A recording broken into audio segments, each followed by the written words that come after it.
Section 4. I hope this weekend wrap up finds you all doing well.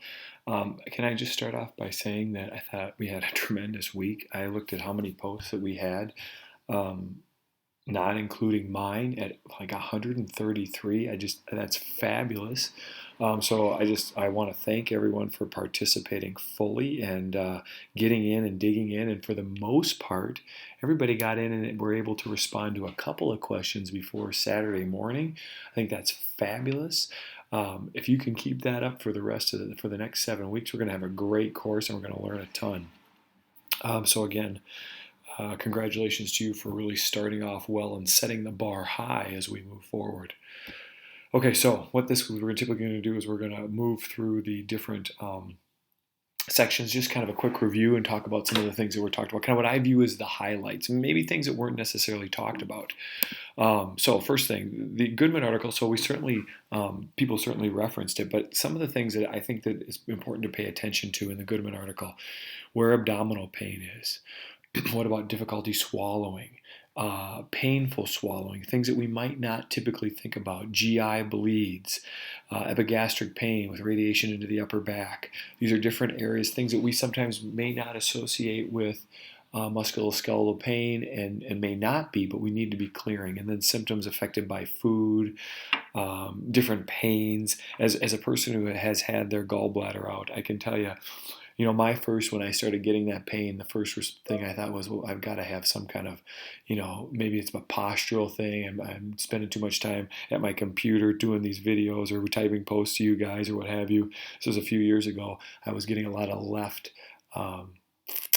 it was right-sided shoulder blade pain.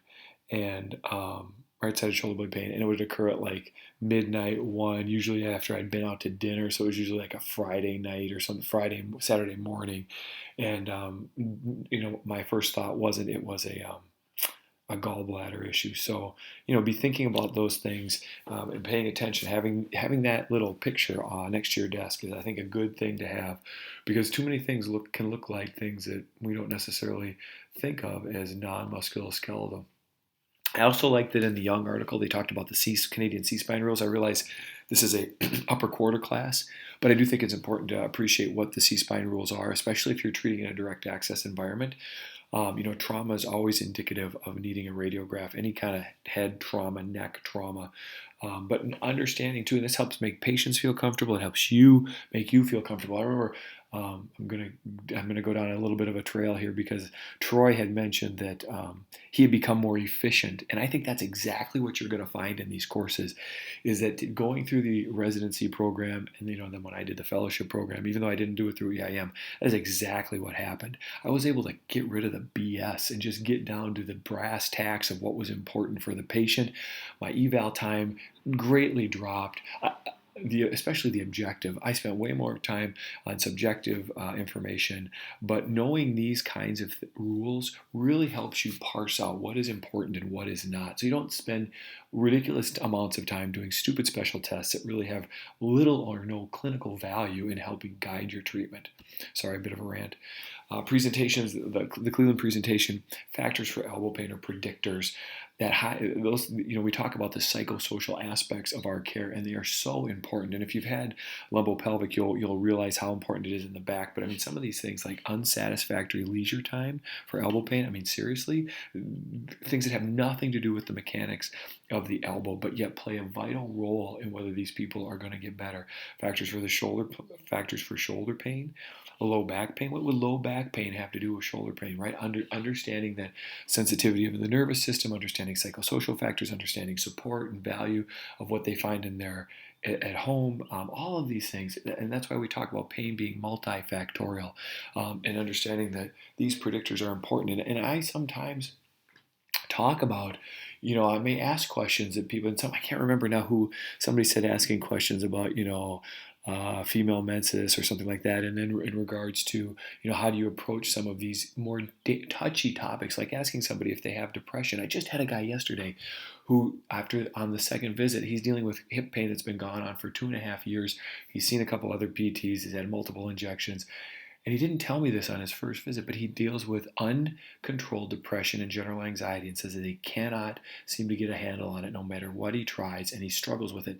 Now he's leaving to go work in the national parks in about 6 weeks. He's again getting very frustrated, and all of these things play into the treatment response, and he needs to understand that. And he wasn't going to tell me, and he finally told me after I was kind of asking him more about his overall health. So it's important to understand these factors. The Boucher presentation, shoulder pain or dysfunction can look like true neuromuscular or musculoskeletal problem and still have a visceral systemic cause. And that's why I want you guys to understand that the red flags that we screen for aren't something we do just on the first visit, right? It's something that we're vigilant about throughout, that we're always trying to make sense and put into context the information that we're getting from the patient. And sometimes that doesn't occur on the first visit. I made this comment in Troy's just because I couldn't figure out that there was any other place to make it. I suppose I could have made it in any one of them. But understand that your red flag screening does not stop on day after the eval. It continues on, and you should continue to do that, making people continue to probe and ask questions so that those things don't get missed. Okay.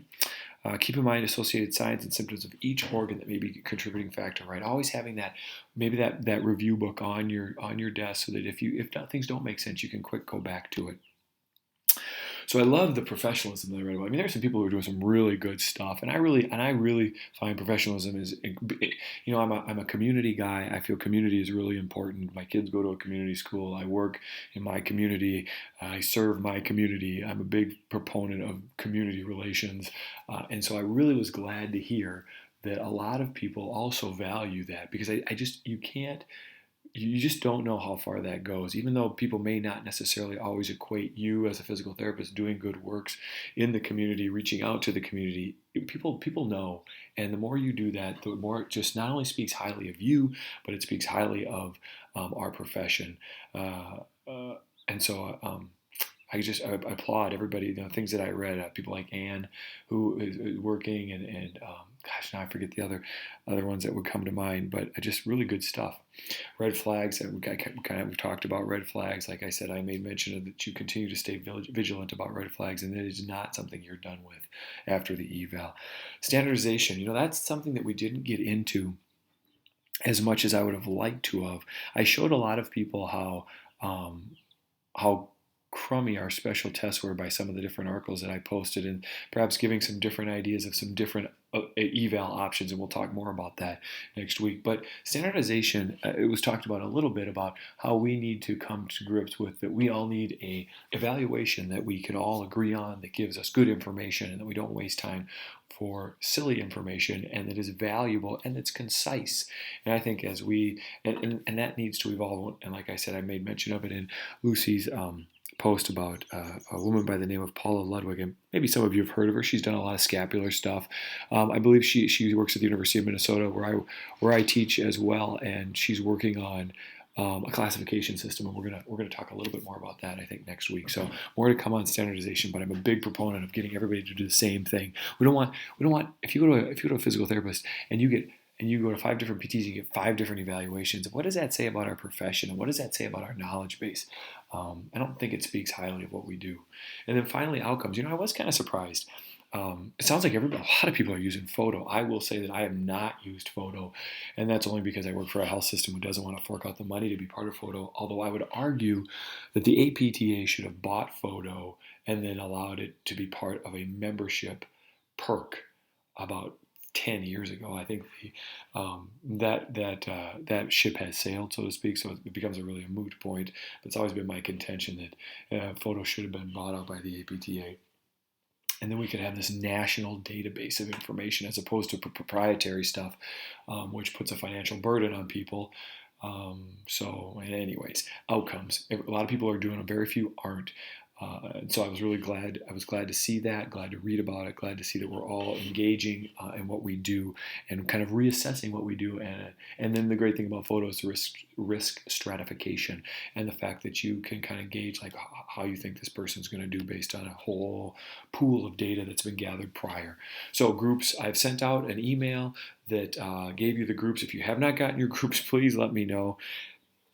We've got two great fellows, and Damien and Kristen, who are going to help out. I'm going to take Alpha and Bravo. They're going to take, Damien's going to take Charlie, and Kristen's going to take Delta. And we're going to do that for at least 2 weeks, and then we're going to switch it up. But you guys get to your groups. Make sure you know who your groups are, and let me know if you don't. I had one person who didn't get the email, and I want to make sure everybody got that. We're going to talk about subacromial impingements for week 2. Keep your heads up because it's going to be an interesting conversation. What you think you know right now may be really different than what it ends up being. Dropbox. Make sure you understand the Dropbox and use the Dropbox to dump your stuff. The case study and videos are for the fits are going to be coming up week 2. They're going to be presenting some information, and we're going to be critiquing them week 3. So I would encourage you to check them out. I think it's a really good opportunity for people who, especially young people, who have not had the opportunity to kind of, or who are looking to improve upon their clinical reasoning and decision making, and then you, as well as fine tuning their evaluation. If you go through this, what the fits do, and just peek in and see what's happening, check out their criticisms, their critiques, and understand that all of that is just about learning and being better, and seeing how they're trying to get better, and seeing maybe how that could be applied to you and your skills. It's always good to watch somebody else get criticized from afar and then kind of apply it to what you're doing. That way you don't have to take the heat, where the fits are just taking the heat, so to speak. So I would encourage you to peek in on that. If you have any questions, feel free to drop me a line. Great start to the week, and I hope you all are enjoying a beautiful weekend. At least here in Minneapolis, it's 70 degrees and very uncharacteristically pleasant for the 12th of March. Take good care, all, and we'll be in touch.